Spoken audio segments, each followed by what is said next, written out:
បាទសួស្តីបងប្អូនពុកម៉ែបងប្អូនទាំងបាទ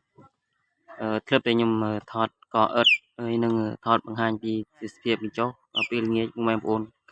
ថ្ងៃនេះផងដែរក៏ឆ្លៀតមកដាក់កង្កែបពុកម៉ែបងប្អូនដោយសារតកែគិតនៅមកដាក់កង្កែបមើលកន្លែងដាក់កង្កែបខ្ញុំពុកម៉ែបងប្អូនតំណងហ៎ដោយសារតែគេអត់មានក្រង់មានអីទេមិនមែននេះគឺកាត់ក្ដុងធ្វើបរយពុកម៉ែបងប្អូនអើយអូតំណងណាមើលសំបីតែធ្វើខ្លួនឯងគឺមើលដូចតំណងដែរបងប្អូនអានោះគឺខ្ញុំកំពុងកកាយដាក់លេងថ្មីមួយទៀតអានេះគឺបងប្អូនគេកាន់ទូរស័ព្ទថតអើយអានោះពួកខ្ញុំកំពុងតែជាមួយបងកំពុងតែកកាយដាក់ឲ្យបងប្អូនអើយអូមើលខំលឹកថ្មងហ្នឹង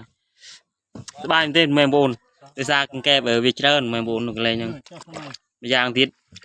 មើលទៅវាតំណងហងខ្ញុំដាក់2 3 ដងហើយប៉ុន្តែដាក់បានហើយថ្ងៃនេះក៏มีគិតបង្ហាញវិធីដាក់បែបនេះធ្វើតាមគិតបងប្អូននេះក៏ឆ្លៀតមកដាក់បដ ơi នោះគឺមីគិតនុយលើចាំមើលដាក់បានអើយកូនចៅនិយាយលេងទេបងប្អូនអើយ